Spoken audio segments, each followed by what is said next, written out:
Gold, trusted gold buyers. మీరు తాకట్టు పెట్టిన బంగారాన్ని విడిపించి ఈ రోజు ఉన్న మార్కెట్ ధరకు కొనబడను.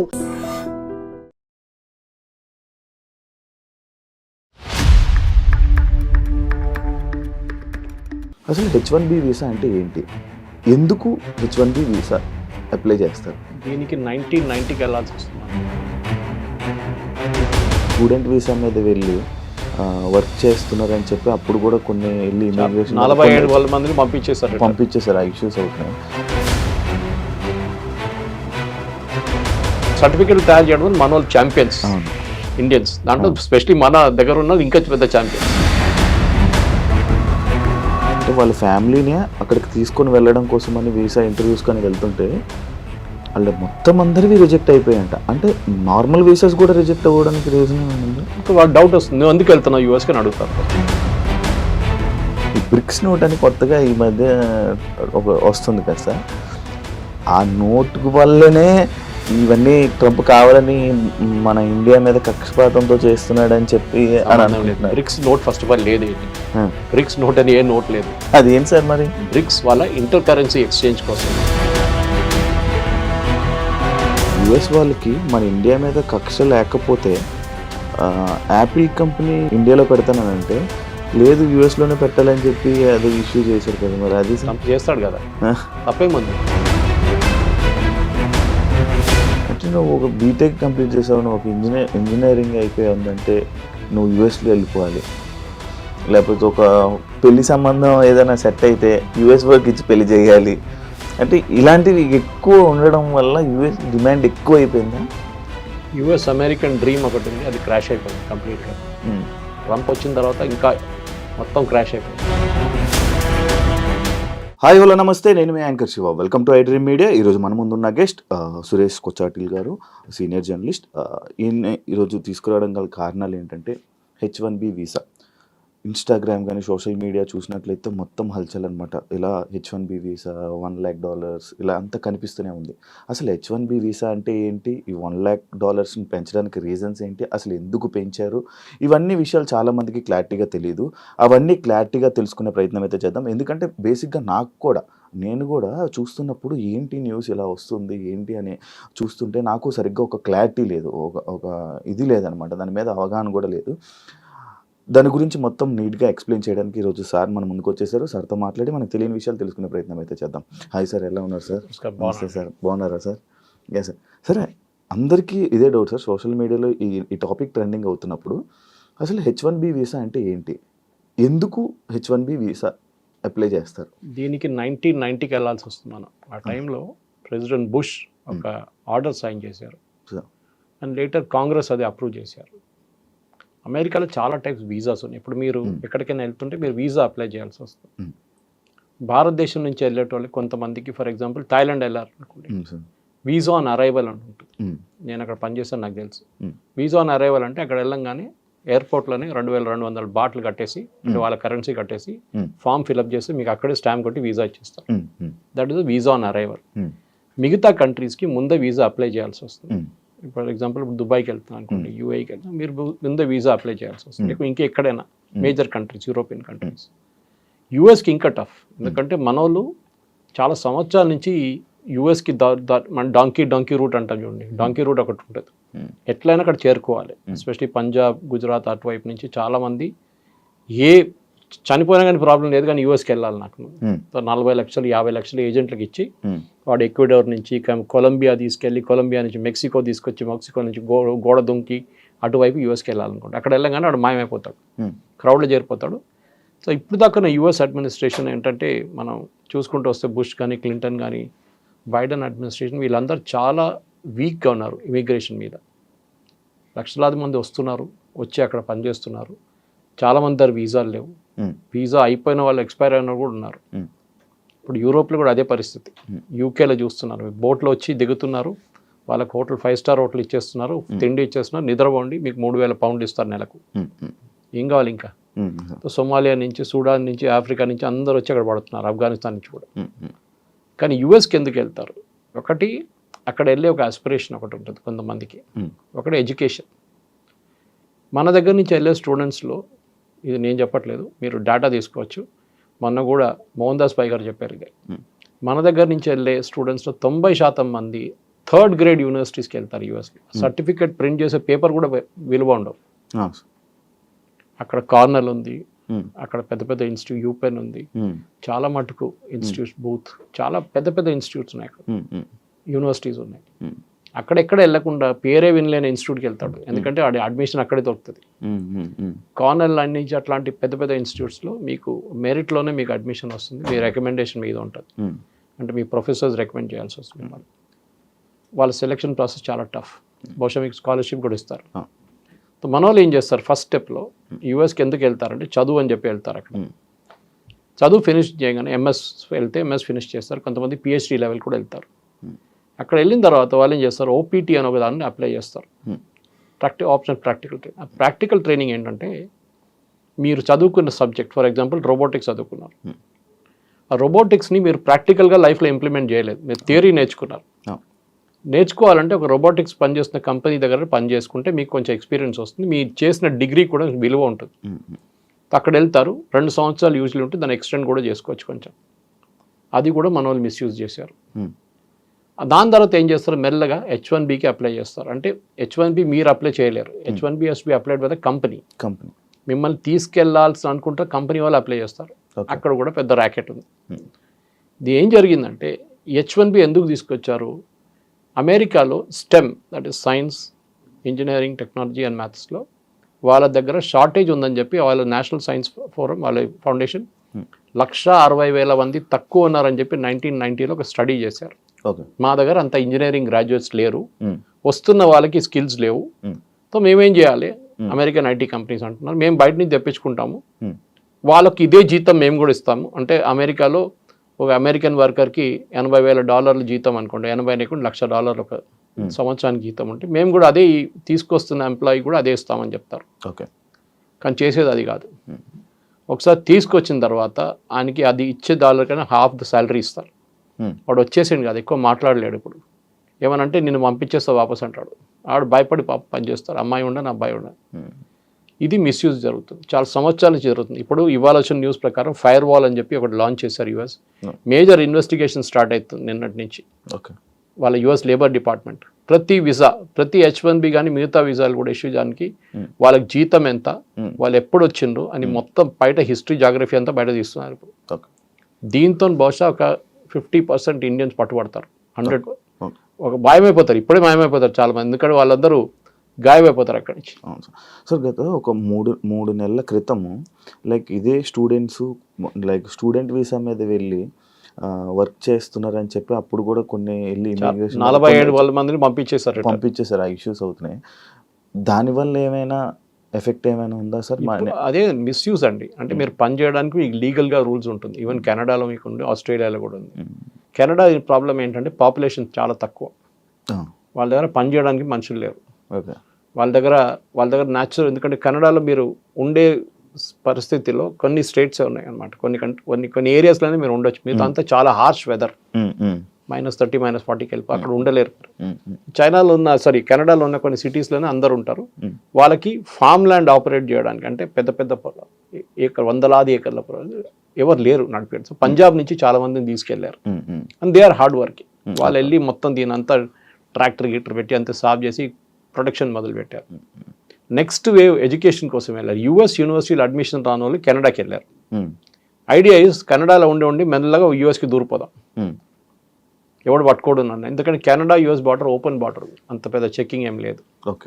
మీరు ఈజీగా మాయమైపోవచ్చు. అక్కడ వెళ్ళి గాయపేసి మీరు సడన్గా యూఎస్లో కనిపిస్తారు నెక్స్ట్ డే. యూఎస్లో ఉన్న ఐస్ అంటే డిపార్ట్మెంట్ కూడా ఉంది, వాళ్ళ ఇమిగ్రేషన్, కస్టమ్స్ అండ్ ఎన్ఫోర్స్మెంట్. వాళ్ళు ఏం చేస్తారంటే చెక్ చేయాలని రూల్ వాళ్ళ దగ్గర ఉంది, కానీ ఇప్పుడు దాకా అది చేయలేదు. ట్రంప్ వచ్చిన తర్వాత ఇప్పుడు మీరు చూస్తున్నారు లాస్ ఏంజలీస్ కానివ్వండి, న్యూయార్క్ కానివ్వండి, వాషింగ్టన్ డీసీ కానీ రేట్ల మీద రేట్లు నడుస్తున్నాయి. రెస్టారెంట్లో పనిచేస్తున్న ఎంప్లాయీస్ని పట్టుకెళ్తున్నారు, పెట్రోల్ బంక్లో పనిచేస్తున్న పట్టుకెళ్తున్నారు. దాంట్లో చాలా మంది మన వాళ్ళే ఉన్నారు, తెలుగు స్పీకింగ్ స్టేట్స్ నుంచి. ఈ ప్రాబ్లం మీకు కేరళలో కనిపించదు. కేరళ నుంచి వచ్చే H1B మీద వెళ్ళే వర్కర్స్ అందరూ నర్సెస్. యూఎస్లో నర్సెస్ పెద్ద షార్టేజ్ ఉంది, యూరోప్లో కూడా ఉంది సేమ్ ప్రాబ్లం.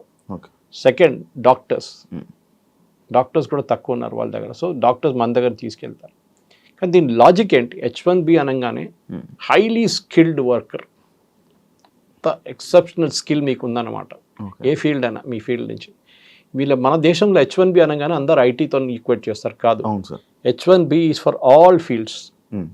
మీరు ఒక great musician, great sound recordist, okay, లేకుంటే మీరు సైంటిస్ట్, మీరు ఆస్ట్రోఫిజిస్ట్, మిమ్మల్ని కూడా H1Bలో తీసుకెళ్తారు. అక్కడ ఉన్న యూనివర్సిటీస్ తీసుకెళ్ళచ్చు, అక్కడ ఉన్న కంపెనీలు తీసుకెళ్ళచ్చు. ఒక 15 సంవత్సరాల ముందు ఈ అకాడమిక్ వాళ్ళని H1B కోటా నుంచి తీసేశారు. అంటే H1Bకి ఫర్ ఎగ్జాంపుల్ 64,000 లేకుంటే 80,000 వీసాలు ఉన్నాయి అనుకుంటే ఒక సంవత్సరానికి లిమిట్ ఉంటుంది. అకాడమిక్ వాళ్ళని దాన్ని తీసేశారు, దాన్ని కలపలేదు, సపరేట్గా పెట్టుకున్నారు, వాళ్ళకి లిమిట్ లేదు. బికాస్ అకాడమిక్స్లో బెస్ట్ ప్రొఫెసర్స్ కావాలంటే మేము బయట నుంచి తెచ్చుకోవాలని మా దగ్గర లేరండి. రేపు ఫర్ ఎగ్జాంపుల్ అమెరికాలో ఒక సాంస్క్రిట్ సబ్జెక్ట్ నేర్పియాలి ఒక యూనివర్సిటీలో అంటే వాళ్ళు ఎక్కడి నుంచి తీసుకొస్తారు? సాంస్క్రిట్ ప్రొఫెసర్ భారతదేశం నుంచి తీసుకురావాలి కదా, ఇక్కడి నుంచి తీసుకొస్తారు. స్పానిష్ ప్రొఫెసర్ గారు వాళ్ళు సౌత్ అమెరికా నుంచి తీసుకొస్తారు. ఓకే, సో అదే కదా ద మెయిన్ ప్రాబ్లమ్ ఇస్ మన దగ్గర ఈ ఫస్ట్ అండర్స్టాండింగ్ లేదు. ఎస్పెషల్లీ తెలుగు స్పీకింగ్ స్టేట్స్లో H1B వీసా అనగానే as a matter of right అనుకుంటున్నారు వాళ్ళు. మా రైట్ అది, మా అధికారం, మాకు అది. ఇది ఎట్లయిపోయిందంటే మీరు రీప్లేస్ చేస్తున్న ఎవరిని అక్కడ. H1B is meant to replace an American worker. అమెరికాలో ఉన్న వాళ్ళ సిటిజన్ ఉద్యోగం నీకు ఇస్తున్నారు. ఎందుకు? వాళ్ళ దగ్గర స్కిల్ లేదు, వాడు నేర్చుకోలేదు, వాడు కాలేజ్కి వెళ్ళలేదు, మా దగ్గర అంత సైంటిస్ట్ లేరు, లేకుంటే అంత ఇంజనీర్ లేరు, వీరిని తీసుకుంటున్నాము. పెటిషన్ ఫైల్ చేసి ఆర్గ్యూ చేయాల్సి వస్తుంది కంపెనీ ఇమిగ్రేషన్ ముందు. నేను ఎందుకు తీసుకొస్తున్నా అంటే ఒక లీగల్ కేసు లాగా ఆర్గ్యూ చేయాలి. చూడండి ఈయన క్వాలిఫికేషన్ ఇంత, ఇదంతా, ఆయన ఇది చేస్తున్నాడు, అది చేస్తున్నాడు చెప్పి ఆర్గ్యూ. లాస్ట్ వాళ్ళు కన్విన్స్ అయితే మీకు H1B ఇస్తారు. ఓకే సార్, ఇప్పుడు H1B వీసా $1 lakh పెట్టడానికి రీజన్ ఏంటి సార్? దానివల్ల ఏమైనా ఇండియాకి ఏమైనా లాస్ ఉందా? ఇండియా అని కాదు, ఇప్పుడు ఇక్కడి నుంచి వెళ్ళే దాంట్లో 82% మంది ఇండియన్స్. ఓకే, అంటే 70 దాకా పెట్టుకోవచ్చు మనం, ఇంక్లూడింగ్ చైనీస్. ఇట్స్ 82 నా. చైనీస్ 12 ఉన్నారు, మనం 70% మన వాళ్ళే. ఇద్దరు కలిపితే మెజారిటీ మనం చైనా. ఎందుకు పెడుతున్నారంటే ఫస్ట్ ఆఫ్ ఆల్ ట్రంప్కి ఎలక్షన్ క్యాంపెయిన్ టైంలో ట్రంప్ చెప్పారు అప్పుడు H1B మిస్యూస్. H1B వీసా కాదు, వీసా తీసేయలేదు, ఇంకా వీసా అక్కడనే ఉంది, తీయలేరు, ఎందుకంటే అది కాంగ్రెస్ అప్రూవల్ కావాలి దానికి, వాళ్ళ పార్లమెంట్లో. H1B ఉంది కానీ మిస్యూజ్ చేస్తున్నారు. సో దానికి నేను ఆ మిస్యూజ్ అరకట్టడానికి చేస్తున్నా ఈ పని. అంటే మీరు నిజంగా $1,00,000 కడితే మీరు బెస్ట్ ఎంప్లాయీనే తీసుకొస్తారు మీరు. ఇప్పుడు ఎట్లయిపోయిందండి, కోవిడ్ తర్వాత మనం ఎక్కడ కూర్చొని పని చేసుకోవచ్చు. అదొకటి పెద్ద లెసన్ కోవిడ్లో. ఎక్కడైనా ఏ ఫీల్డ్ అయినా కానీ మీరు ఎక్కడ కూర్చొని పని చేసుకోవచ్చు. జూమ్ అనే సబ్జెక్ట్, జూమ్ అనే ఒక కాన్సెప్ట్ కూడా మనకు తెలియదు దానికన్నా ముందు. జూమ్ కాల్ అనగానే ఈవెన్ నార్మల్ వీడియో కాల్స్ ఇప్పుడు జూమ్ కాల్ అంటాం. స్ట్రీమ్ యార్డ్ వాళ్ళు కూడా జూమ్ కాల్ అంటారు. ఒకప్పుడు వీడియో కాల్స్ కోసం వాడేవాళ్ళు జూమ్ కాల్. ఇప్పుడు చూడండి అది ఎట్లా అయిపోయిందంటే పేపర్ చదవడం మానేశారు చాలా మంది కోవిడ్ టైంలో. దాని తర్వాత పేపర్ సర్క్యులేషన్ పడిపోయింది, 50% ఉంది. ఇప్పుడు కూడా ఇంప్రూవ్ కాలేదు, రికవర్ కాలేదు వాళ్ళు. ఇది ప్రాబ్లం ఎక్కడ వచ్చిందంటే ఈ వీసా టైంలో ఇప్పుడు యుఎస్కి తీసుకెళ్లే దాంట్లో ఈ కోవిడ్ తర్వాత కూడా చాలా మట్టుకు అక్కడున్న వెళ్తున్న వాళ్ళు, ఇక్కడి నుంచి వెళ్తున్న వాళ్ళ క్వాలిఫికేషన్ చాలా తక్కువ. సో వీళ్ళేం చేస్తారంటే ప్యాడింగ్ అప్ రెజ్యూమే అంటారు దాన్ని. అంటే మీకు 5 సంవత్సరాల ఎక్స్పీరియన్స్ ఉందంటే ఇంకొక 5 సంవత్సరాలు దొంగ సర్టిఫికేట్ తయారు చేసుకుంటారు. నేను ఎప్పుడు జోక్ చేస్తాను, మన దగ్గర సాప్ వాళ్ళు దాని లేని సాఫ్ట్వేర్ మనకు యునైటెడ్ స్టేట్స్ ఆఫ్ అమీర్పేటలో దొరుకుతుందండి. అవును, ఎందుకంటే లేని కోర్సు కూడా వాళ్ళు నేర్పిస్తారు మీకు కావాలంటే. అది failure of the engineering college. Ameerpet అనే place is a reflection of what is wrong with engineering college education in Telugu speaking state. Telugu speaking స్టేట్స్లో ఇంజనీరింగ్ కాలేజ్లో చెప్పలేని సబ్జెక్టు లేకుండా ఆ సబ్జెక్ట్ మ్యాటర్ ఎక్స్పర్ట్స్ లేని వాళ్ళు అమీర్పేటలో వచ్చి నేర్పిస్తారు. వాడు అక్కడి నుంచి డైరెక్ట్ యూఎస్కి వెళ్తాడు. ఓకే, సో ఏమైందంటే ఈ స్కిల్ లెవెల్స్ మీకు ఇంప్రూవ్ చేయడానికి ప్యాడింగ్ అప్ రెజ్యూమేస్ చేస్తారు. అంటే 5 సంవత్సరాల ఎక్స్పీరియన్స్ ఉన్నవానికి 5 సంవత్సరాలు. నిన్ననే 3 రోజుల క్రితం హైదరాబాద్లో ఇమిగ్రేషన్లో ఎయిర్పోర్ట్లో కొన్ని పట్టుకున్నారు. యూకే పోతున్న అబ్బాయిని, ఇంజనీరు, బీటెక్ ఎంటెక్ అన్నీ చేసి 5 సంవత్సరాల ఎక్స్పీరియన్స్ తర్వాత వీసా కూడా వచ్చింది మనకి యూకే నుంచి. యూకేలో కన్సల్టెంట్ వీసా కూడా ఇష్యూ చేశారు.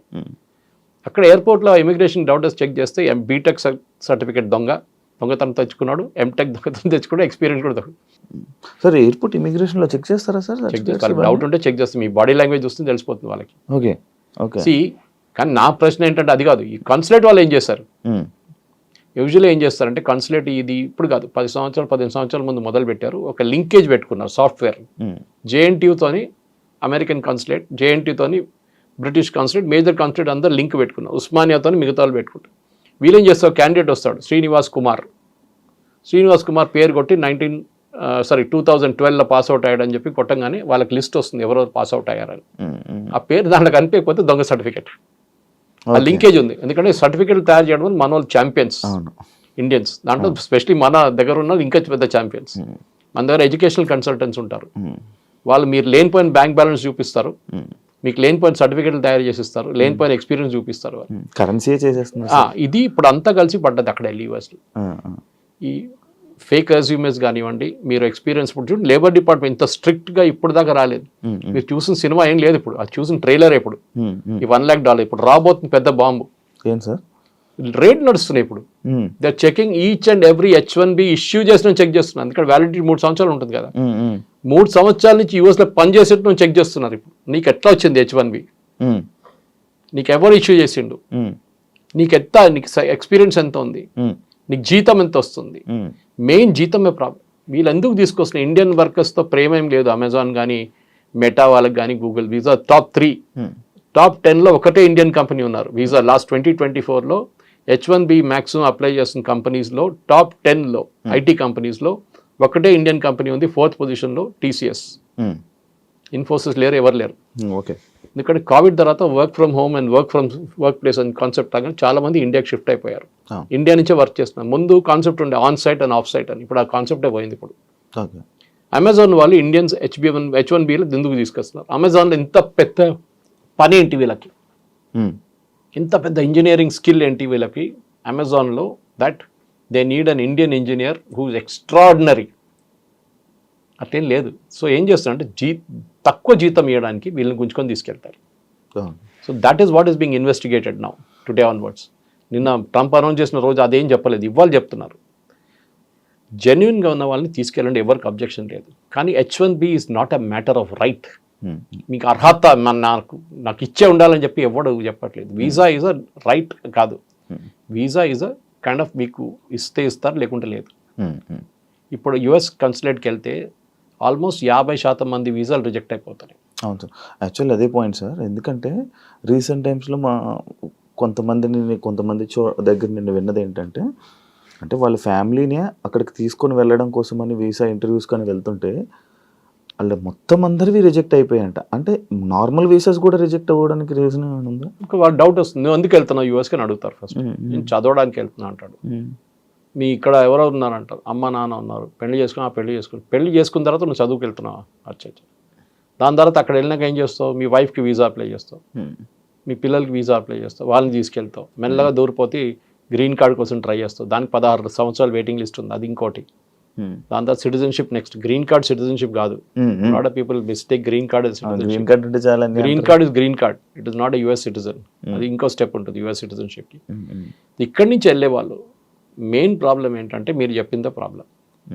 అమెరికాలో వాళ్ళు ఏమంటున్నారు, మీరు చదువుకోవడానికి రాండి, నో ప్రాబ్లం, చదువుకోండి, ఇక్కడ వచ్చి మాకు ట్యూషన్ ఫీజు వస్తుంది, మా కాలేజీలో కొంచెం 50% అయినా మాకు ఫండింగ్ మీ దగ్గర నుంచి వస్తుంది. కెనడాలో ఫర్ ఎగ్జాంపుల్ మనం ఖర్చు చేస్తుంది కెనడియన్ కాలేజెస్లో ఒక 30 నుంచి 40 కెనడియన్ కాలేజెస్ నడిపిస్తుంది ఇండియన్ స్టూడెంట్స్ ఫీజ్. ఎందుకంటే కెనడియన్ స్టూడెంట్స్కి ఫ్రీ, వాళ్ళకి ఫ్రీ ఎడ్యుకేషన్ ఇవ్వాలంటే ఇండియన్ స్టూడెంట్స్ కట్టిన ఫీ నుంచి వాళ్ళకి ఫ్రీ ఇస్తారు. రాకపోతే ఏం చేస్తారు, మొత్తం కాలేజ్ మునిగిపోతుంది. అదే నడుస్తుంది ఇప్పుడు కెనడాలో కూడా. ఎందుకంటే ట్రూ వాల్యూ తెలిసిపోయిన అందరికీ. అక్కడున్న నేను చెప్పాను కదా, ప్రింట్ చేయడానికి కూడా అర్హత లేని కాలేజీలు అక్కడ ఉన్నారు పేరుతో. చెప్పుకోకపోతే పెద్ద స్టోరీ. మన దగ్గర ఒక రేడ్ జరిగింది మొన్న కెనడాలో, యూఎస్లో కూడా జరిగింది. ఇప్పుడు కదా 2 సంవత్సరాల ముందు. ఆ యూనివర్సిటీ లేదంట, పేపర్లోనే లేవు. పేపర్ ఇచ్చిండు, సర్టిఫికేట్ ఇచ్చిండు, వీసా ఇచ్చేసిండు, అన్నీ తీసుకెళ్ళి ఇక్కడ కోర్సు కూడా కంప్లీట్ చేసిన యూనివర్సిటీ లేదు అసలు. ఒక ఆడిటోరియం ఉందంట, ఆడిటోరియం అందరు తీసుకెళ్ళి కూర్చోబెడతారంటే ఒకడు వచ్చి 1 గంట సేపు చెప్పేసి వెళ్ళిపోతారు, అయిపోయింది ఆ రోజు క్లాస్. ఇట్లాంటి ఫ్రాడ్ నడుస్తుంది. అట్లా చాలా ఉన్నాయి ఇట్లాంటివి. సో ఇప్పుడు US గవర్నమెంట్ ట్రంప్ని తప్పుపట్టలేమండి. నేను మళ్ళీ అదే సబ్జెక్ట్కి వస్తున్నాను. బంగ్లాదేశ్ వచ్చి ఇండియాలో వచ్చి మీ ఉద్యోగం తీసుకెళ్తే మీకు ఎట్లా ఉంటుంది? అదే కదా మనం అప్పుడు అంటున్నాం, బంగ్లాదేశ్ని పంపించండి, రోహింగ్యాలను ఇక్కడ ఏం చేస్తున్నాం వాళ్ళు పంపించండి అని. మా ఉద్యోగం వాళ్ళు తీసుకెళ్ళిపోతున్నారు. కరెక్ట్, కొట్టాల్సింది వాళ్ళు పంపించారు. కానీ మన వాళ్ళని కొట్టారని చెప్పట్లేదు నేను. నేనే అంటున్నా అంటే మీరు లీగల్గా వెళ్తే ప్రాబ్లం లేదు. 10 మందిలో 5 మంది లీగల్గా వెళ్తే 5 మంది ఇల్లీగల్గా వెళ్తున్నప్పుడు ఈ 10 మంది పేరు కూడా ఖరాబ్ అయిపోతుంది అంతా సార్. అంటే అందరు బ్లాక్ మార్క్ అయిపోతారు సార్. అంటే మన ఇండియాలో ఉన్న కొంతమంది ఏమనుకుంటున్నారంటే, ఈ బ్రిక్స్ నోట్ అని కొత్తగా ఈ మధ్య వస్తుంది కదా సార్, ఆ నోట్ వల్లనే ఇవన్నీ ట్రంప్ కావాలని మన ఇండియా మీద కక్షపాతంతో చేస్తున్నాడు అని చెప్పి అని సంబంధం లేదు. అనుకుంటున్నారు. BRICS note first of all లేదు. ఏంటి ఆ, బ్రిక్స్ నోట్ అని ఏ నోట్ లేదు. అది ఏంటి సార్ మరి? బ్రిక్స్ వాళ్ళ ఇంటర్ కరెన్సీ ఎక్స్చేంజ్ కోసం భారతదేశం బ్రెజిల్తో ట్రేడ్ చేసుకోవడానికి డాలర్ కాకుండా మనం ఇంకే కరెన్సీ వాడుకోవచ్చు. ఉమ్, ఫర్ ఎగ్జాంపుల్ రష్యాతో మనం ట్రేడ్ చేస్తున్నాడు. రష్యా స్విఫ్ట్ సిస్టమ్ అనే ఒక ఇంటర్నేషనల్ సిస్టమ్. మీరు ఇప్పుడు ఒక ఇంటర్ కంట్రీ ట్రాన్స్ఫర్ చేస్తే ఇక్కడ నుంచి మీరు యూఎస్కి వచ్చి డబ్బులు పంపిస్తున్నారు. ఉమ్, మీ తమ్ముడు అక్కడ చదువుకుంటున్నాడు, మీరు ఆయనకి ఫీజు ఇక్కడ నుంచి పంపిస్తున్నారు. ఉమ్, మీరు బ్యాంక్కి వెళ్ళి డబ్బులు కట్టి వాళ్ళ బ్యాంక్కి ట్రాన్స్ఫర్ చేస్తారు. ఉమ్, ఆ వర్క్ చేస్తున్న సిస్టమ్ పేరు స్విఫ్ట్, ఆ, ఇంటర్నేషనల్ సిస్టమ్. Oh. రష్యాని బ్యాన్ చేసి పడేశారు దాని నుంచి, ఎందుకంటే యుక్రెయిన్ వార్ స్టార్ట్ చేయగానే. ఇప్పుడు రష్యా డబ్బులు మనం రష్యాకి ట్రాన్స్ఫర్ చేయలేము. ఉమ్, ఉమ్, మనం ఏం చేస్తాం, సరే మేము రూపీలో పే చేస్తాం మీకన్నా, డైరెక్ట్ బ్యాంక్ ట్రాన్స్ఫర్ రూపీ నుంచి మా స్టేట్ బ్యాంక్ నుంచి మీ రష్యన్ బ్యాంక్కి ఇచ్చేస్తారు. ఉమ్, ఉమ్. కానీ రూపీ, డాలర్ కదా, డాలర్ కాగానే స్విఫ్ట్ నుంచి వెళ్ళాల్సి వస్తుంది. అవునవును సార్, షిఫ్ట్ నెంబర్ అని ఏదో ఉంటుంది. స్విఫ్ట్ SWIFT అని ఉంటుంది, ఆ నంబర్ లేదు ఇప్పుడు రష్యా. సో మనం ఏం చేస్తాం, trade. So BRICS is that only. Um, um, BRICS ఏమన్నా ఆల్టర్నేటివ్ కరెన్సీ కాదు, ఏదో కొత్త కరెన్సీ యూరో తీసుకురావట్లేదు ఇక్కడ. Um, um, we are trying to kind of evolve a different system. For example మనం ఇరాన్తో ట్రేడ్, ఇప్పుడు ఇరాన్ లేదనుకోండి దీని బ్రిక్స్లో, కానీ చెప్తున్నా ఇరాన్తో మనం ఫస్ట్ ఆయిల్ ట్రేడ్ చేసినప్పుడు అమెరికా వాళ్ళు బ్యాన్ పెట్టినప్పుడు న్యూక్లియర్ డీల్తోని ఏం జరిగిందంటే, ఇరాన్ ఏమన్నారు, ఫస్ట్ వాళ్ళ లోకల్ కరెన్సీలో మనం ఇచ్చేస్తే చాలన్నారు, మనం ఇచ్చాం. ఉమ్, దాని తర్వాత మనం చెప్పి అది కూడా చేయలేము, యూఎస్ చాలా ప్రెషర్ పెడుతున్నా అంటే, ఒక పని చేయండి, మాకు బియ్యం కావాలి, ఉమ్, బియ్యం, మాకు ఇన్ని టన్స్, మిలియన్ టన్స్ బియ్యం కావాలి, ఉమ్, మీ దగ్గర ఆ బియ్యం మాకు ఇచ్చేసేయండి, మేము మీకు ఆయిల్ ఇచ్చేస్తాం. బార్టర్ ట్రేడ్ అంటాం అన్న, పాత సిస్టమ్లో అట్లనే ఉండే, మీరు అది ఇచ్చి మీరు తీసుకు. సో ఈ బ్రిక్స్తో దీనికి సంబంధం లేదు. ట్రంప్కి కోపం ఏంటంటే ఆ లాబీ చాలా పవర్ఫుల్ అయిపోతుంది. దాంట్లో రష్యా అండ్ సౌత్ ఆఫ్రికా అస్సలు పడదు, చైనా ఇంకా పడదు, మిగిలింది ఎవరు? ఇండియా కదా. ఇండియా మీద టార్గెట్ చేస్తారు. సో ఇండియాని టార్గెట్ చేయడంలో ఇండైరెక్ట్లీ వీళ్ళు ముగ్గురు ఉన్నారని చెప్పి టార్గెట్ చేస్తున్నారు. కానీ బ్రిక్స్కి దీనికి సంబంధం లేదు. It is nothing do with it is basically ఆయన ఎలక్షన్ క్యాంపెయిన్లో చెప్పిన మాట చేస్తున్నాడు. ఎలక్షన్ క్యాంపెయిన్ చెప్పాడు, నేను రాగానే ఇమిగ్రేషన్ పెట్టి H1B వాళ్ళని అందరిని తీసేస్తా అని చెప్పి. అప్పుడు డిఫెండ్ చేయడానికి వచ్చిన ఎవరు? Elon Musk. ఎలాన్ మస్క్ ఏమన్నారంటే, H1B వర్కర్స్ వస్తున్న దాంతో పాటు మనకి యుఎస్లో ఇన్నోవేషన్ ఇంప్రూవ్ అవుతుందన్నారు, విచ్ ఇస్ కరెక్ట్. ఇక్కడ నుంచి ఫస్ట్ ఎర్లీ స్టేజెస్లో H1Bలో 90s అండ్ ఎర్లీ 2000 వెళ్ళిన వాళ్ళు చాలామంది ఇన్నోవేటివ్ ప్రోడక్ట్స్ తీసుకొచ్చారు. మన దేశంలో ఒక్క ఇన్నోవేటివ్ ప్రోడక్ట్ కూడా మీరు చెప్పండి ఏదైనా తయారు చేసింది. ఒక ఐప్యాడ్ తయారు చేసామా మనం? ఐపాడ్ తయారు చేసామా? ఏం తయారు చేసాం చెప్పండి మనం? We are services country. ఐటీ కూలీ అని నేను వర్డ్ వాడను, అది it is a derogatory word. కానీ మనం చేస్తున్న సర్వీసెసే. అక్కడ ఉన్న అమెరికన్ కంపెనీకి ఇక్కడ నుంచి అవుట్సోర్స్ చేశారు, మనం సర్వీస్ చేస్తున్నాం. వాళ్ళ బ్యాక్ ఎండ్ మెయింటైన్ చేస్తున్నాం, వాళ్ళ అకౌంట్స్ మెయింటైన్ చేస్తున్నాం, అకౌంట్ రిసీవబుల్స్ మెయింటైన్ చేస్తున్నాం, అన్నీ మనం చేస్తున్నాం ఇక్కడ నుంచి. అంతే. అదే సార్, ఇప్పుడు ఇండియా యుఎస్ వాళ్ళకి మన ఇండియా మీద కక్ష లేకపోతే యాపిల్ కంపెనీ ఇండియాలో పెడతానంటే లేదు యుఎస్లోనే పెట్టాలని చెప్పి అది ఇష్యూ చేశారు కదా, మరి అది చేస్తాడు కదా. సిద్ధరామయ్య ఏమో బెంగళూరులో పెట్టమంటారు, మన కంట్రీలోనే కాంపిటీషన్ ఉంది. అమెరికా ఏమంటారు, మా ఆధార్ పెట్టండి, మా దగ్గర 50,000 మందికి ఉద్యోగం వస్తుంది, ఇక్కడ పెట్టండి అని. అక్కడ ఎందుకు పెడుతున్నావు అని చెప్తారు. చెప్పాల్సిన చెప్తాడు అంతే, వినాల్సిన వింటాడు. అంటే ఇలాంటి సిచ్యువేషన్స్ ఒకటి చూసుకుంటే అది Trump is a businessman. ఆయన real estate dealer, real estate company నడిపిస్తాడు. ఆయన మాట్లాడే లాంగ్వేజ్ అది ఇది అంటే చేస్తావా లేదా అట్లా మాట్లాడతారు డైరెక్ట్. మన దగ్గర రియల్ ఎస్టేట్ అట్లా కాదు, కానీ ట్రంప్ లాంగ్వేజ్ అది. ఇదో స్ట్రైట్ ఫార్వర్డ్ డీలర్. నాకు ఎంత వస్తుంది చెప్పు, నీకు ఇంత ఇస్తాను నేను కథ. ఇది డీల్ అన్నమాట. సో ట్రంప్ చేసేది అన్నీ ఆయనకి అమెరికన్. నేను కూడా CNN ఒక ఒపీనియన్ పోల్ వచ్చింది చూశాను నేను, and CNN is anti Trump. దాంట్లో కూడా చాలా మంది అమెరికన్ ట్రంప్ని సపోర్ట్ చేస్తున్నారు ఇప్పుడు. 2-3 దాంట్లో. ఒకటి ఎకానమీ, సెకండ్ క్రైమ్. చాలా క్రైమ్ ఎక్కువ ఉండే అక్కడ, ఎస్పెషలీ వెనిజువేలా నుంచి వచ్చిన గ్యాంగ్లు, కొలంబియన్ గ్యాంగ్స్ వచ్చి అక్కడ రేప్లు, మర్డర్లు అన్నీ చేశారు యూఎస్లో చాలా సిటీ. వాళ్ళందరినీ పంపించేశారు, మిగతా వాళ్ళని అందరు జైలు వేసేశారు. మూడవది ఎంప్లాయ్మెంట్ టు యూఎస్. అది ఇంకా వాళ్ళు హోప్లో ఉన్నారు. యూఎస్లో మ్యానుఫ్యాక్చరింగ్ తిరిగి రాదు, మర్చిపోండి. కార్ మ్యానుఫ్యాక్చరింగ్ రాదు, స్టీల్ మ్యానుఫ్యాక్చరింగ్ రాదు. చైనా తీసుకెళ్ళిపోయింది అది, ఒకవైపు మెక్సికో తీసుకెళ్ళిపోయింది, ఇంకోవైపు కెనడా తీసుకెళ్ళిపోయింది. మీ అమెరికాకి ఇప్పుడున్న ఎగ్జిస్టింగ్ టాలెంట్లో basically high technology which they are really good, దాంట్లో డౌట్ లేదు. ఫర్ ఎగ్జాంపుల్ నివిడియా చిప్స్ గురించి మాట్లాడుతున్నాం, వాళ్ళు పెద్ద ఒక ప్లాంట్ పెడుతున్నారు అక్కడ. ఎందుకు ఆ chips is very very critical for AI గురించి. ఏఐలో యూజ్ చేయడానికి అట్లాంటి హై పవర్ఫుల్ చిప్స్ కావాలి మనకి, ఏఐ సిస్టమ్స్ వర్క్ చేయడానికి. మిగతా చాలా ఉన్నాయి, పవర్ కావాల్సి వస్తుంది, మిగతా రిక్వైర్మెంట్ చాలా ఉన్నాయి. కానీ నివిడియాని అక్కడ తయారు చేయమంటున్నా అంటే ఇండియాలో తయారు కావట్లేదా? ఇండియాలో కూడా అవుతుంది, తైవాన్లో అవుతుంది, చైనా తయారు చేస్తున్నారు చిప్స్. సో యూఎస్ ఏమంటున్నారంటే, మేము ట్రంప్ చెప్పారు కూడా ఒకసారి, మాకు అండర్వేర్లు బెనియన్ తయారు చేయడం మాకు వద్దు అన్నాడు, ఆ బిజినెసే మాకు వద్దు అన్నాడు. ఎవరు అడిగారు, అది కూడా తీసుకొచ్చి మాకు అదంతా వద్దు, మాకు high value products, which is correct strategy, తప్పేం లేదు దాంట్లో. అవును సార్, యుఎస్కి సంబంధించిన అండర్వేర్ కంపెనీస్ మన ఇండియా నుంచే ఉన్నాయంట కదా. ఫర్ ఎగ్జాంపుల్ కీటెక్స్ మన దగ్గర వరంగల్లో పెట్టిన ప్లాంట్స్, కేరళ నుంచి ఉన్న సాబు జేకబ్, ఆంధ్రాలో కూడా. సో సాబు జేకబ్ గారు is the number 2 supplier in US. అక్కడున్న మేజర్ సూపర్ మార్కెట్స్కి, మాల్స్కి, అక్కడున్న మేజర్ ఇంపోర్ట్ కంపెనీస్కి సప్లై చేసే children's inner wear little star అంట ఆ బ్రాండ్ని. ఆయన నంబర్ 1. ఆయన కూడా ఇప్పుడు 50% పడగానే బాంబు పడ్డది ఆయన మీద కూడా. ఆయన ఏం చేస్తాడు, ఇండియాలో స్టార్ట్ చేసేసాడు అమ్మమ్మడు. ఇప్పుడు దాకా ఇండియాలో అమ్మలేదు, ఇప్పుడు ఇండియాలో ఒక్కొక్క రోజు 3-4 ఓపెన్ చేస్తున్నాడు అవుట్లెట్స్. 1000 అవుట్లెట్స్ ఓపెన్ చేస్తాడంట ఒక సంవత్సరం లోపల. నేను అదే టర్న్ ఓవర్ ఇండియాలో చేసుకుంటా అంటున్నాడు ఆయన. సో ఎక్స్పోర్ట్ బ్యాన్తో సంబంధం లేదు. మన దగ్గర ఏం ప్రాబ్లం ఎక్కడ వచ్చిందంటే, మనం చాలా మటుకు యూఎస్ మీద డిపెండెంట్ అయిపోయాం. సార్ అదే యాక్చువల్లీ మన ఇండియన్స్ మొత్తం యూఎస్ మీద డిపెండ్ అయిపోయారా? ఇప్పుడు నిన్న అశ్విని వైష్ణవ్ గారు ఒక స్టేట్మెంట్ ఇచ్చారు, I'm shifting to Zoho software అన్నారు. Zoho is a pure home bound software, తమిళనాడులో ఏదో విలేజ్లో తయారు చేసిన software. And Sridhar Vembu, Zoho corporation, ఆయన చాలా పెద్ద స్టేట్మెంట్ అది. ఎందుకంటే మోదీ గారు బై ఇండియా అని చెప్పి, మేడ్ ఇన్ ఇండియా ప్రోడక్ట్ కొనండి అని చెప్పి మొన్న నేషన్ అడ్రస్ చేశారు. మేడ్ ఇన్ ఇండియా ప్రోడక్ట్ అంటే ఇండియాలో తయారు చేసిన వస్తువులు కొనాలి, కరెక్ట్ అది. కానీ మీకు ఎట్లా తెలుసు అండి, Pepsi is a made in India product or American product? American product కాదు, ఇండియాలో తయారు చేస్తున్నారు. పెప్సీ సార్ ఇండియాలో తయారు చేస్తున్నారు, brand name is US brand name, తయారు చేస్తున్న ఇండియన్ కంపెనీ పెప్సీ ఇండియా. దాని నుంచి ఒక 2% రాయల్టీ ఇస్తారు యుఎస్కి. ఇక్కడ నుంచి డబ్బులు అక్కడ తీసుకెళ్ళట్లేదు, డబ్బులు ఇక్కడే ఉంటుంది. మీరు మెక్డానల్డ్స్ ఉంది, మెక్డానల్డ్స్ ఎవరు, ఇండియన్ కంపెనీ నడిపిస్తున్నారు, వాళ్ళ బ్రాండ్ వాడుకుంటున్నారు. అట్లా చాలా ఉన్నాయి అట్లాంటి. సో మేడ్ ఇన్ ఇండియా అనగానే మీరు అంతా యూఎస్, ఎవడో వెళ్ళినాడు అరే కేఎఫ్సీ మీద వెళ్ళి రాళ్ళు విస్తరదాం అనేది పిచ్చోళ్ళు. KFC is again run by an Indian company. So వాళ్ళ బ్రాండ్ యూజ్ చేస్తున్నారు అంతే. సో మీరు దానంటే వాడక్కర్లేదు. మేడ్ ఇన్ ఇండియా అనగానే డెఫినెట్లీ మనం చాలా ప్రోడక్ట్స్, ఫర్ ఎగ్జాంపుల్ యాపిల్ వస్తుందండి కెనడా నుంచి వస్తుంది, మీరు చూసుంటారు సూపర్ మార్కెట్లలో.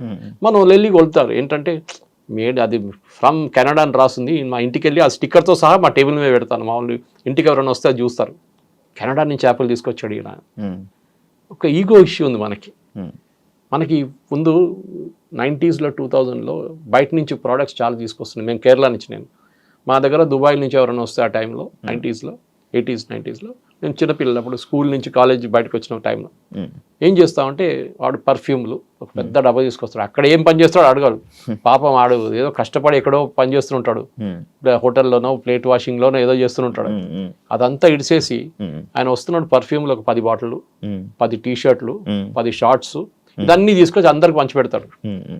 సో మనం ఏమనుకుంటాం, అరే ఇదంతా చాలా ఇదని. ఇప్పుడు ఎవడైనా వస్తున్నాయి, అక్కడ ఏం తీసుకురాడు ఇప్పుడు ఇండియాలోనే ఉంది దానికన్నా ఎక్కువ. So we are making our own products in India. మనం రాకెట్లు తయారు చేస్తున్నాం, మనం శాటిలైట్స్ తయారు చేస్తున్నాం, we are making our own car. మనం ఏం చేయట్లేదు చెప్పండి, ఇప్పుడు డ్రోన్స్ తయారు చేస్తున్నాం, we are making everything ourselves. So made in India ఫిలాసఫీలోనే మీరు చాలా మటుకు యూఎస్ మీద డిపెండ్ కాక్కర్లేదు. కానీ ఎప్పుడు కూడా మనకు ప్రాబ్లమ్స్ ఉన్నాయి. ఫర్ ఎగ్జాంపుల్ మన దగ్గర కమర్షియల్ ఎయిర్ క్రాఫ్ట్, బోయింగ్ అని ఎయిర్బస్ మీద డిపెండ్ అవుతున్నాం. మన దగ్గర ఇంకా ప్రొడక్షన్ కాదు, చైనా స్టార్ట్ చేసేసారు ఇప్పుడు. అది పెద్ద ప్రాజెక్ట్, అది ఇప్పుడు కాదు, నెక్స్ట్ 50 సంవత్సరాలు కూడా కాదు అది. ఎందుకంటే మన దగ్గర వాల్యూమ్ ఉండదు. మనం ఎంత 300 ఎకరాలు కొంటాం ఒక సంవత్సరానికి కావాలంటే, అది కూడా మ్యాక్సిమం. ఆ వాల్యూమ్తో సస్టైన్ చేయలేము, టెక్నాలజీ వేరే అది. కానీ ఫైటర్ ఎయిర్ క్రాఫ్ట్ చూడండి, తేజస్ కానివ్వండి, నెక్స్ట్ జనరల్ అక్మా తీసుకొస్తున్నాం, దానికి సాఫ్రాన్ ఇంజిన్ ఫ్రాన్స్ తీసుకొచ్చి మనం హైదరాబాద్లోనే తయారు చేస్తున్నాం దాన్ని. ఈవెన్ నెక్స్ట్ రఫేల్ మోడల్, రఫేల్లో మొత్తం ఫ్యూసిలాజ్ హైదరాబాద్ తయారవుతుంది టాటా కంపెనీతో. సో మనం చాలా మటుకు మేడ్ ఇన్ ఇండియా చేస్తున్నాం. కానీ యూఎస్ మీద డిపెండెన్సీ, యూఎస్ ఏమైపోయిందంటే లోకంలో పోలీస్ మ్యాన్ అని ఫస్ట్ చెప్పారు. ఆఫ్ఘనిస్తాన్కి ఎందుకు వెళ్ళారు, సిరియాకి ఎందుకు వెళ్ళారు, సొమాలియాకి వెళ్ళి అక్కడ గొడవ, ఇక్కడ పోయిన అమెరికా ఏ దేశంలో పోయినా కానీ వాళ్ళు మొత్తం ధ్వంసం చేసే బయటకు వచ్చారు. మీరు ఆఫ్ఘనిస్తాన్ తీసుకోండి, ఇరాక్ తీసుకోండి, you go to Syria, Lebanon, ఎక్కడ వెళ్ళినా కానీ, వియట్నాంతో స్టార్ట్ అయింది అమెరికా డిజాస్టర్. ఒక్క మాట కూడా అమెరికా ఒక్కటే చాలా కేర్ఫుల్ ఉంటారు. వాళ్ళ సాయిల్ మీద కొట్లాడరు, ఎప్పుడు యుద్ధం ఉండదు. రెండోసారి వాళ్ళ మీద యుద్ధం అని చెప్పలేం, అటాక్ జరిగింది. ఒకటి పర్ల్ హార్బర్లో జాపనీస్ అటాక్ చేశారు, నెక్స్ట్ 9/11లో ప్లేన్ తీసుకొచ్చి ట్విన్ టవర్స్ మీద కొట్టారు. Only twice. అది కాకుండా ఎప్పుడైనా అమెరికా ఇంకొక దేశంలో వెళ్ళి అక్కడ కొట్లాడి మొత్తం అక్కడ ధ్వంసం చేసి బయటకు వచ్చేస్తారు. వియట్నాంతో Vietnam was big disaster. So అట్లాంటి లెసన్స్ మనం నేర్చుకోవాలి. అమెరికాకి ఏంటంటే వాళ్ళ సెల్ఫిష్ ఇంట్రెస్ట్ వాళ్ళు చూసుకుంటున్నారు. మోదీ గారు వెళ్ళి రేపు నేను బంగ్లాదేశ్ వాళ్ళకి ఉద్యోగం ఇస్తా అంటే మోదీ గారిని రేపు తీసి కింద పడేస్తారు ఇక్కడ ఉన్న ప్రజలు. మాకు ఉద్యోగం కావాలి, బంగ్లాదేశ్ వాళ్ళకి వద్దు అని చెప్పేసి. అదే పాలసీ ఆయన ఫాలో చేస్తున్నాడు. He's catering to his constituency. ఆయన ఓటర్ల కోసం ఆయన ఏమైనా చేస్తాడు. సార్, మన ఇండియాలో ఎక్కువగా మన తెలుగు వాళ్ళు అంటే నువ్వు ఒక బీటెక్ కంప్లీట్ చేసావు, నువ్వు ఒక ఇంజనీరింగ్ అయిపోయిందంటే నువ్వు యుఎస్లో వెళ్ళిపోవాలి, లేకపోతే ఒక పెళ్లి సంబంధం ఏదైనా సెట్ అయితే యుఎస్ వర్క్ ఇచ్చి పెళ్లి చేయాలి అంటే ఇలాంటివి ఎక్కువ ఉండడం వల్ల యుఎస్ డిమాండ్ ఎక్కువ అయిపోయిందా? యుఎస్ అమెరికన్ డ్రీమ్ ఒకటి ఉంది, అది క్రాష్ అయిపోయింది కంప్లీట్గా. ఇప్పుడు ట్రంప్ వచ్చిన తర్వాత ఇంకా మొత్తం క్రాష్ అయిపోయింది, క్రాష్ ల్యాండింగ్ అయిపోయింది కంప్లీట్గా. ఫస్ట్ ఆఫ్ ఆల్ మనం ఏం చేస్తున్న పెద్ద తప్పు ఏంటంటే we should never antagonise American workers. అంటే అమెరికాలో ఉన్న వాళ్ళ వర్కర్స్ని మీరు పనికిరాదు, మీరు ఇంట్లో కూర్చోండి, మేము వచ్చాం మీ పని చేయడానికి అని చెప్పకూడదు. అది ఎప్పుడు చేయకూడదు. చేసాం మనం. ఇప్పుడు చూడండి, ఇవాళ as we speak department of labour ఒక ఇన్వెస్టిగేషన్ ఓపెన్ చేశారు, ప్రాజెక్ట్ ఫైర్ వాల్ అని చెప్పి యుఎస్లో. దాంట్లో labour secretary personally investigation order చేస్తున్నారు. ఇప్పుడు మీరు H1B మీద వచ్చిన వాళ్ళు ఆల్రెడీ యుఎస్లో ఉంటే వాళ్ళ మీద చర్యలు తీసుకుంటున్నారు. కొత్త వాళ్ళని మర్చిపోండి, $1,00,000 కొత్త వాళ్ళకి, కొత్త వీసాకి. అక్కడ ఉన్న వాళ్ళ మీద ఇన్వెస్టిగేషన్ మొదలు పెట్టారు. మీకు జీతం ఎంత, మీరు ఎప్పుడు వచ్చారు, మిమ్మల్ని ఎట్లా తీసుకున్నారు, మీరు రీప్లేస్ చేసిన అమెరికన్ వర్కర్కి టాలెంట్ ఉందా లేదా అని ఎట్లా చెక్ చేశారు, వానికి ఎగ్జామ్ పెట్టారా, మీకు కూడా ఎగ్జామ్ పెట్టారా? ఏం చేయలేదు. టెక్నికలీ మీరు ఒక అమెరికన్ వర్కర్ని రీప్లేస్ చేస్తే ఆయనకున్న స్కిల్ మీకున్న స్కిల్ ఎట్లా టెస్ట్ చేస్తారు. ఒక రూమ్లో 50 మంది H1B వర్కర్స్, 50 మంది అమెరికన్స్ పెట్టి టెస్ట్ పెడితే తెలిసిపోతే ఎవరికి ఎంత తెలుసు అనేది. అదేం చేయకుండా H1B ఫ్రాడ్ నడుస్తుందని వాళ్ళ అంచనా. ఇప్పుడు మీడియం శాలరీ గురించి మాట్లాడుతున్నప్పుడు, మీడియం శాలరీ అంటే యావరేజ్ శాలరీ H1B వీసాలు వెళ్ళే వాళ్ళది ఇప్పుడు as per records, American records, government record $1,22,000 per year. Highest is 132 చూపిస్తుంది. ఇప్పుడు 122 ఇస్ యావరేజ్ మీడియం. కానీ 122 ఇస్తున్నారా? అది చాలా పెద్ద ప్రశ్న. 122 ఇస్తే వాళ్ళు $1,00,000 $1,00,000 గడ్డానికి వాళ్ళకి ప్రాబ్లం లేదు, because this guy so skilled. కానీ కాదు కదా, అక్కడే జరుగుతుంది. సో ఈ డిపార్ట్మెంట్ ఇప్పుడు ఏం ఇన్వెస్టిగేట్ చేస్తున్నారంటే ఈ కంపెనీలు ఎవరైనా ఈ ప్రాబ్లం ఏంటంటే H1Bలో చాలా స్టెప్స్ ఉన్నాయి. చిన్న ఒక తప్పు జరిగితే కూడా you company will face a major penalty. ఇప్పుడు అదే జరగబోతుంది. And that to mister American companies, అదే అన్నిటికంటే పెద్దది. ఉన్నది ఒకటే, మన ఫస్ట్ 10లో TCS ఒకటే నేను చెప్పాను. దాని తర్వాత ఇన్ఫోసిస్ వీళ్ళందరూ ఉంటారు, యూజువల్ కల్ప్రిట్స్, కాగ్నిజెంట్ వీళ్ళందరూ ఉంటారు. కానీ మేజర్ ప్రాబ్లం ఎక్కడ వస్తుందంటే మిస్టెప్స్ అంటారు. మనం చిన్న ఒక తప్పు ఫామ్లో ఫిల్అప్ చేస్తున్నప్పుడు, లేకుంటే పిటిషన్ ఫైల్ చేస్తున్నప్పుడు చిన్న ఒక తప్పు చేస్తే ఇప్పుడేమంటున్నా అంటే ఇన్వెస్టిగేషన్ బయటకు వస్తే మీరు ఏ అమెరికన్ వర్కర్ని తీసేశారో ఉద్యోగం నుంచి వాళ్ళకి ఆ డబ్బులు ఇవ్వాలంటున్నారు. అంటే ఇంట్లో కూర్చొని ఒకడు వాడికి జాబ్ పోయింది, ఎందుకంటే ఇండియన్స్ని తీసుకొచ్చారో లేకుంటే చైనీస్ని తీసుకొచ్చారని చెప్పగానే ఆయనకు బ్యాక్ వేజెస్గా ఇన్వాల్వ్స్ వస్తుంది. ఈ కంపెనీని బ్లాక్ లిస్ట్ చేసి పడేస్తారు. అప్పటి నుంచి మీరు తీసుకురాలేరు ఇండియా H1B వర్కర్స్ని యుఎస్కి. ఇన్వెస్టిగేషన్ చాలా దూరం ఇప్పుడు స్టార్ట్ అయింది ఇవాళ నుంచి. నెక్స్ట్ ఒక నెల రోజులు I think it will be hell. అంటే మనం అగైన్ ఎంప్లాయీ మీద ఇన్వెస్టిగేషన్ కాదు, తీసుకొచ్చిన కంపెనీ వాళ్ళ ఇన్వెస్టిగేషన్. అమెజాన్ కానీ, మెటా కానీ, మీరు మిగతా కంపెనీ, ట్విట్టర్, చాలా మంది ఉన్నారు అట్లా తీసుకొచ్చిన వాళ్ళు. ఇప్పుడు మన వాళ్ళు అక్కడ వెళ్ళిన ఉన్న వాళ్ళకి అక్కడ ఏం ఇష్యూ లేదా సార్? ఉండొచ్చు. ఇఫ్ యూఆర్ కాట్, ఆబ్వియస్లీ కదా, ఇఫ్ యూఆర్ కాట్, మీ మీద ఫ్రాడ్ జరిగింది, మీరు కూడా ఫ్రాడ్లో మీరు కూడా you're a part of it అంటే దెన్ ఇట్స్ అ ప్రాబ్లం. అంటే వీసా అనేది ఎప్పుడైనా రిజెక్ట్ చేయొచ్చు. It's not a birth right. మీరు సిటిజన్ కాదు కదా, యుఎస్ సిటిజన్, మీరు ఇండియన్ సిటిజన్. అక్కడ H1B మీద వెళ్ళారు, ఒక స్పెసిఫిక్ ఎంప్లాయ్మెంట్ వీసా, అది ఆ వీసా రూల్స్ మీరు వైలేట్ చేశారు. మీరు వైలేట్ చేశారు, కంపెనీ వాళ్ళు చేశారు, ఇట్స్ అ డిఫరెంట్ థింగ్. కానీ మీరు కూడా అక్కడ సంతకం పెట్టారు సేయింగ్ దట్ నాకు ఇంత స్కిల్ ఉంది, నేను వచ్చే అమెరికన్ వర్కర్ కన్నా నాకు ఎక్కువ స్కిల్ ఉందని చెప్పేసి. సపోజ్ మీరున్నారు, మీ దగ్గర B Tech and PhD, M Tech and PhD ఉందండి ఒక సబ్జెక్ట్ మెషిన్ లెర్నింగ్లో, మీరు వెళ్ళి ఒక అమెరికన్ వర్కర్ని రీప్లేస్ చేసినప్పుడు ఆయన కూడా అదే స్కిల్ ఉంటే మీరు ఎందుకు రీప్లేస్ చేస్తారని అడుగుతారు. ఆయనకు ఎంటెక్ ఉంది, is also done is PhD machine learning, same subject. ఆయన కూడా 98% మార్కులు ఉన్నాయి, మీకు కూడా 98 ఉంది కాలేజ్ నుంచి. మళ్ళీ ఆయన ఎందుకు రీప్లేస్ చేస్తున్నారు? మీకు 10 సంవత్సరాల ఎక్స్పీరియన్స్, ఆయన కూడా 10 సంవత్సరాల experience. So you have to argue. ఇప్పుడు ఇన్వెస్టిగేట్ చేస్తున్నారు, మీరు ఎవరిని రీప్లేస్ చేశారు. The rule is basic rule of H1B is అమెరికాలో ఆ టాలెంట్ లేదు, దానికోసం మేము బయట నుంచి తీసుకొస్తున్నాం. అమెరికాలో టాలెంట్ ఉంది, అమెరికన్ సిటిజన్స్కి ఉందంటే మీరు ఎందుకు తీసుకొచ్చారని ఆర్గ్యుమెంట్. సో బేసిక్లీ ట్రంప్ ఏం చేస్తున్నారంటే అమెరికన్ వర్కర్స్కి, అమెరికన్ సిటిజన్స్కి ఉద్యోగం రావాలి, బయట నుంచి వాళ్ళకి మేము ఎందుకు ఉద్యోగం ఇవ్వాలని చెప్తున్నారు. ఇది తెలుగు స్పీకింగ్ స్టేట్స్లో చాలా పెద్ద ప్రాబ్లం. ఎందుకంటే మన దగ్గర కల్చర్ క్రియేట్ చేస్తారు. ఇప్పుడు నేను వచ్చే కేరళ నుంచి ఆ ప్రాబ్లం లేదు, ఇక్కడ ముందు కూడా చెప్పాను, కర్ణాటకలో లేదు, తమిళనాడులో లేదు. ఈ పంజాబ్లో కన్నడకి వెళ్ళడానికి పెద్ద ఒక ఇది ఉంది, అది ఫార్మింగ్ క్రైసిస్. అది గుజరాతీ వాళ్ళు ట్రేడింగ్కి వెళ్తారు. మీరు లండన్కి వెళ్ళండి, న్యూయార్క్ వెళ్ళండి, హోటల్స్ మోటల్స్ అంతా వాళ్ళదే ఉంటుంది కంప్లీట్. వాళ్ళ బిజినెస్ అలాగే, వాళ్ళ ఉద్యోగంకి వెళ్ళట్లేదు, వాళ్ళు ఇన్వెస్ట్మెంట్కి వెళ్తున్నారు అక్కడ. దాన్ని ఇప్పుడు ట్రంప్ వెల్కమ్ చేస్తున్నారు. మీరు $5 మిలియన్ పెట్టండి, మీకు కార్డు ఇచ్చేస్తా అంటున్నాడు, ట్రంప్ కార్డు ఇచ్చేస్తా అంటున్నారు సపరేట్. సో మన వాళ్ళు మస్తు పెడతారు $5 మిలియన్. గుజరాతీస్కి అసలు ప్రాబ్లమే ఉండదు, ఫటాఫట్ పెట్టేస్తారు వాళ్ళు. కానీ దానికి కూడా ఒక ఇది ఉంది, పద్ధతి ఉంది. ఇచ్చినోడు అందరికి ఇయ్యరు, they will select people and only then let them in అనమాట.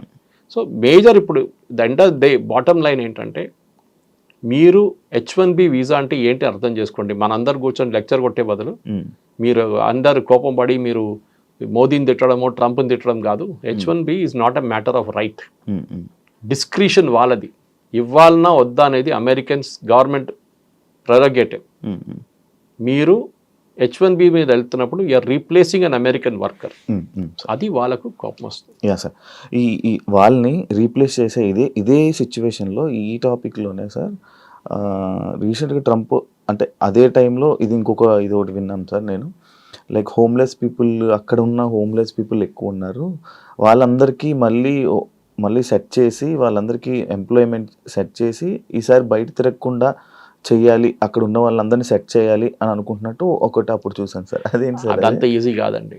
అమెరికాలో ప్రాబ్లం ఏమొచ్చిందంటే, ఐటీ పక్కన పెడతాం ఫర్ అ మూమెంట్. అమెరికాలో మ్యానుఫ్యాక్చరింగ్ పవర్ ఉండే America 1960s, 70s, 80s, 90s దాకా. చైనా ఎప్పటి నుంచి పెరిగిందో ఆ రోజు నుంచి అమెరికన్ మ్యానుఫ్యాక్చరింగ్ పడిపోయింది. స్టీల్ కానివ్వండి, కార్ ఛాంపియన్స్ అమెరికన్, క్రిస్లర్ కానివ్వండి, ఫోర్డ్ కానివ్వండి, అక్కడి నుంచే కార్ మొదలైంది కదా. అవును, ఫోర్డ్ కాదు ఫస్ట్ కార్ అక్కడే మొదలైంది. దాని తర్వాత స్టీల్, బెత్లెహెమ్ స్టీల్, వాళ్ళ పెద్ద పెద్ద ప్లాంట్స్ ఉండే స్టీల్. కానీ ఏంటంటే అమెరికాలో ప్రాబ్లం, గంటకి $10 జీతం మినిమం వేజ్ యావరేజ్గా. మీరు గంటకి $10 పెడితే ఒక రోజుకి ఎంత అయిందండి? 8 గంటలు పెట్టుకోండి, 8 into 10, 80. ఒక నెలకి ఎంత అయింది క్యాలిక్యులేట్ చేసుకోండి. 8 into 10 into 30, హాలిడేస్ కూడా కంప్లీట్ చేసి మీకు జీతం ఎంత అయింది అప్పుడు? This is where the problem starts. American వర్కర్స్కి ఎప్పుడు నేను ఎక్స్ప్లెయిన్ చేస్తుంటాను కాలేజ్లో లెక్చర్స్కి వెళ్ళినప్పుడు, why America is not productive అంటే, మీ ఇంటికి ఒక ప్లంబర్ వస్తే $500 ట్యాప్ ఫిట్ చేయడానికి $1000 తీసుకుంటే that means that economy is finished. Tap విలువ $500, కానీ ఆ ఫిట్ చేసి వచ్చినోడు $1000 తీసుకుంటున్నాడు. అమెరికాలో అదే జరుగుతుంది, వాడు వచ్చిన పని చేసి వెళ్ళిపోతాడు, ఇంకేం చేయడు. మన దగ్గర ఏం చేస్తారు, ప్లంబర్ వస్తే అరే అక్కడ కొంచెం లీక్ ఉంది, ఇక్కడ కొంచెం లీక్ ఉంది, అది చూడు ఇది చూడు అని చెప్పి 10 పనులు చేయించుకుంటాం అంతా. ఇది నార్మల్ రూల్. అఫ్కోర్స్ అర్బన్ క్లాప్తో చేయలేరు, అర్బన్ కంపెనీతో, కానీ మిగతా చిన్న చిన్న దాంట్లో వాళ్ళు చేస్తారు వాళ్ళు. సో వీఆర్ స్టిల్ దానికోసం India is not a cheap economy. మనం చాలామంది చీప్ అని చెప్తాం, కాదు, వీఆర్ అ కాస్ట్ ఎఫెక్టివ్ ఎకానమీ. మన దగ్గర ఇప్పుడు కూడా ఐటీ సెక్టర్లో పనిచేస్తున్న చాలామందికి మంచి ఉద్యోగాలు, మంచి జీతంలో ఉన్నాయి ఇక్కడ ఉండి కూడా.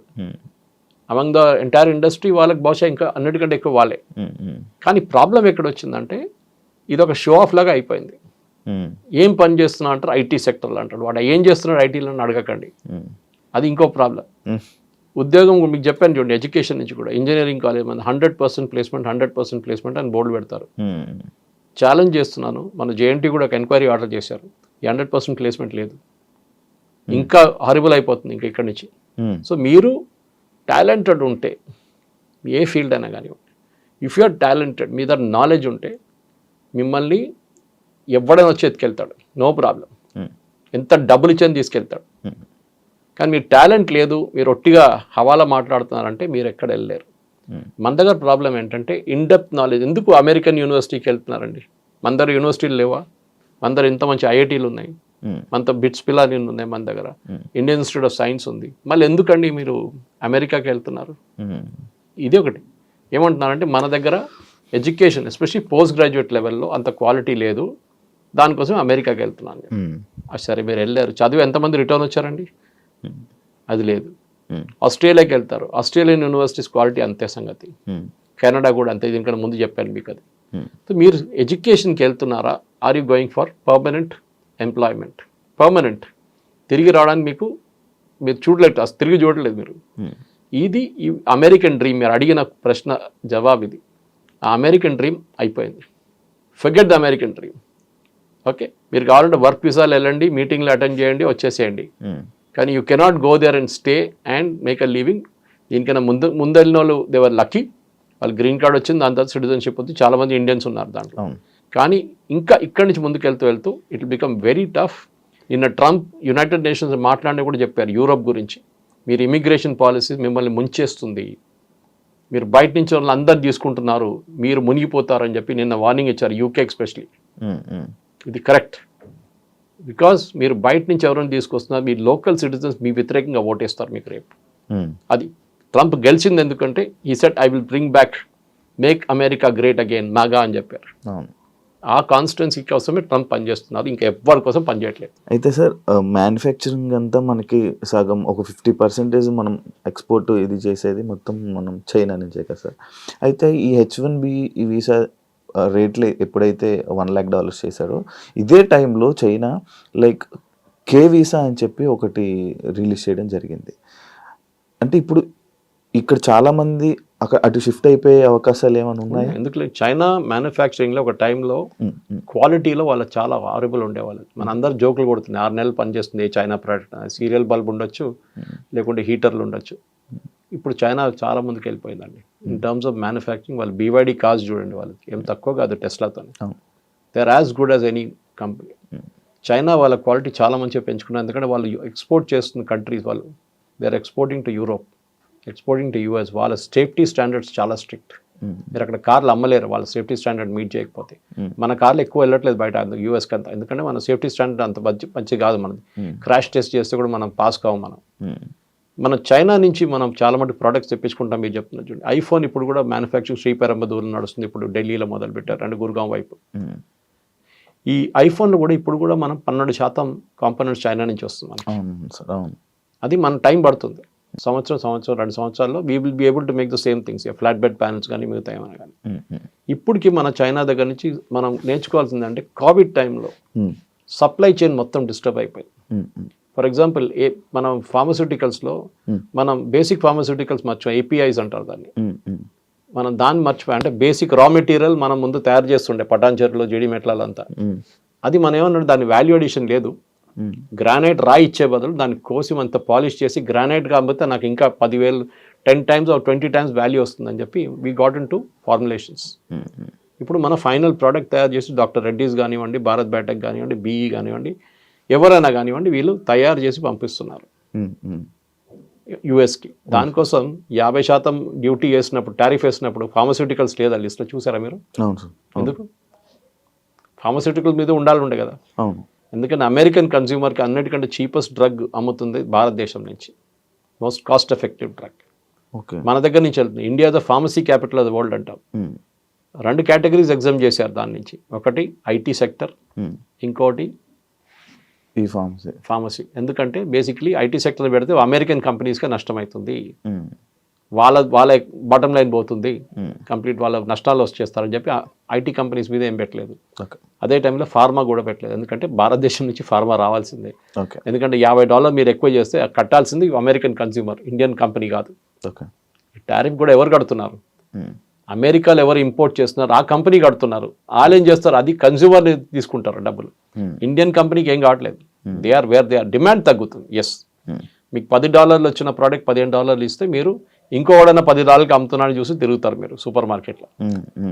కానీ fortunately or unfortunately for us China కూడా అదే బ్రాకెట్లో వచ్చేసింది. సో మనకు ప్రాబ్లం లేదు. కానీ చైనా దగ్గర నుంచి ఎస్ చైనా కాదు, even Europe will start tomorrow. Europe కూడా Indian professional, highly skilled Indian professional కోసం కొత్త వీసా సిస్టమ్ పెట్టి మీరు అమెరికా నుంచి మీరు వస్తే మా దగ్గరికి రండి అని చెప్పి. ఎందుకంటే మన దగ్గర చాలామందికి ఇంటికి తిరిగి వచ్చి నేను యూఎస్ నుంచి రిటర్న్ అని చెప్పగానే ఒక ఇన్సల్ట్ లాగా ఉంటుంది మన వాళ్ళకి.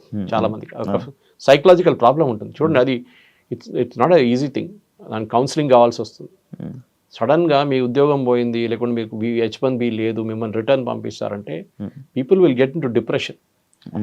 ఆ డిప్రెషన్ కాకూడదు. దానికోసం ఏం చేస్తుంటే మీరు అదే క్వాలిటీ ఆఫ్ లైఫ్ స్టైల్ను యూరోపియన్ కంట్రీస్కి వెళ్ళండి, ఆర్ చైనాకి వెళ్ళండి, అక్కడ పని చేసుకోవచ్చు. ఓకే, ఒకటే మాట చెప్పలేరంటే నేను ఎక్కడున్నా మీ కొడుకు అంటే చైనాలో ఉన్నా చెప్పాల్సి వస్తుంది అంతే. యూఎస్ అని చెప్పలేము, అదొక ప్రాబ్లం. కానీ you will have equally good, ఎందుకంటే చైనా కూడా రీసెర్చ్ అండ్ డెవలప్మెంట్ చాలా ముందు ఉన్నాం మనకన్నా. నంబర్ ఆఫ్ PhDs ఆ చైనాలో ఉన్నది చాలా ఎక్కువ. అండ్ వాళ్ళది ల్యాబ్ టు మార్కెట్ అంటారు.